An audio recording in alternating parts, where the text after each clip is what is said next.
अस्सलामुअलैकुम dear students. उम्मीद करता हूँ कि आप सब लोग ठीक होंगे। देखिए, जो स्टूडेंट्स ने मुझे अक्सर ये क्वेश्चन पूछा है कमेंट सेक्शन में, जो फिफ्थ सेमेस्टर सिक्स्थ सेमेस्टर का जो इवॉल्यूशन निकला है, तो स्टूडेंट्स का यही कहना है कि हमने 70 मार्क्स 80 मार्क्स 50 60 मार्क्स अटैम्प्ट की, लेकिन हमको 20 मार्क्स 15 मार्क्स 25 मार्क्स के आसपास ही है। तो ये हुआ क्यों है? तो आपको मैं अच्छी तरह से समझाऊंगा। जो मार्क्स कम आते हैं कुछ स्टूडेंट्स को, इसका रीज़न क्या है, लेकिन सब स्टूडेंट्स के साथ ऐसा नहीं होता है। कुछ स्टूडेंट्स के साथ होता है।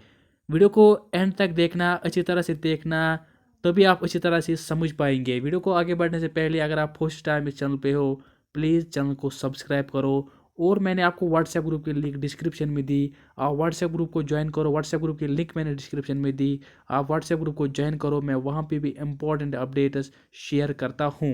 All right. देखिए, जो आपका पेपर होता है वो आपको सबको पता ही होगा। वहाँ पे आपको मिल जाता है section A, section B, section C. Section A में आपको शॉर्ट आंसर होते हैं, जहाँ पे आपको 20 वर्ड्स में आंसर लिखना होता है। वो एक कॉमन बात है, वो ऑलमोस्ट सब स्टूडेंट को पता ही होता है, सब स्टूडेंट्स लिख पाते हैं। जो सेक्शन बी है, सेक्शन बी में क्या होता है? सेक्शन बी में मैं आपको सबसे पहले एक रीज़न आपको बताऊंगा।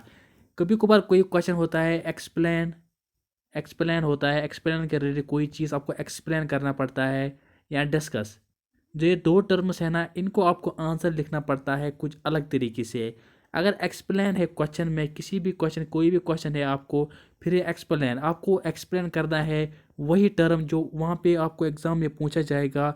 फॉर एग्जांपल, अगर आप एक पॉलिटिकल साइंस का स्टूडेंट हो, तो वहाँ पे अगर आपको ये पूछा जाएगा वह एक्सप्लेन वेस्टर्न पॉलिटिकल थॉट, तो वहाँ पे आपको ये एक्सप्लेन करना है कि वेस्टर्न पॉलिटिकल थॉट होता क्या है।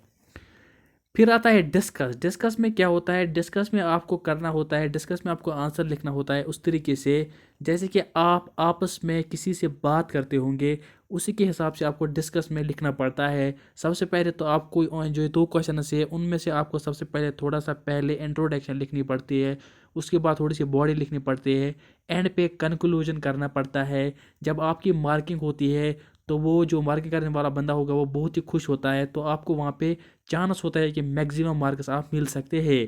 आपने एक पेज को बनाया या दो पेज, तीन पेज लिखा है, लेकिन आंसर अगर आपने अच्छी तरह से नहीं लिखा है, जिस तरह आंसर आपको बोला जाता है कि आपको आंसर किस तरह लिखना होता है, तो अगर आपने आंसर को इस तरह नहीं लिखा है, तो आपको 8 मार्क्स के क्वेश्चन को 4 मार्क्स नहीं 3 मार्क्स भी आ सकती है।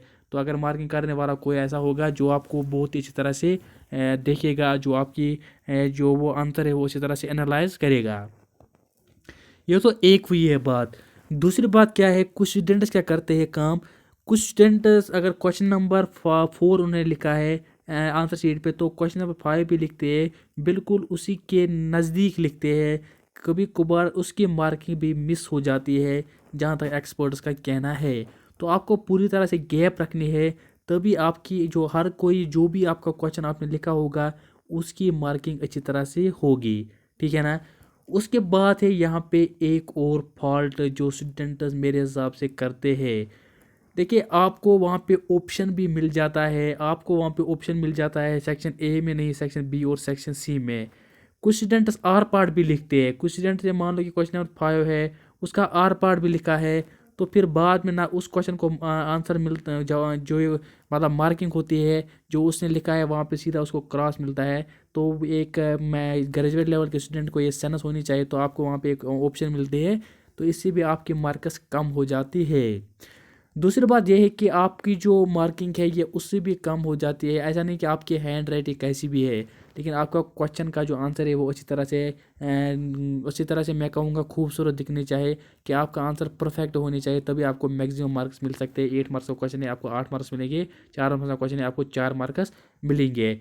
तो आपको इन चीज़ों का आपको ध्यान देना है। जो फ्यूचर में अगर आप कोई एग्ज़ाम देने वाला है, तो इन चीज़ों का आपको ध्यान देना है, तो आपको फिर कम मार्क्स नहीं आ जाएंगे, तो आपको मार्क्स मैक्सिमम मिल जाएंगे। सो ये थी एक इन्फॉर्मेटिव वीडियो जो आप मैंने आप तक पहुंचा दिया है। अगर वीडियो कहीं से भी पसंद आया तो वीडियो को लाइक करना और चैनल को सब्सक्राइब भी करना। अगर आप कोई और क्वेश्चन मुझे पूछना चाहते हो तो कमेंट सेक्शन में ज़रूर लिखना, मैं कोशिश करूँगा उस पर भी वीडियो बनाने की। Thank you for listening as always. मिलते हैं किसी नेक्स्ट वीडियो में, तब तक के लिए टेक केयर।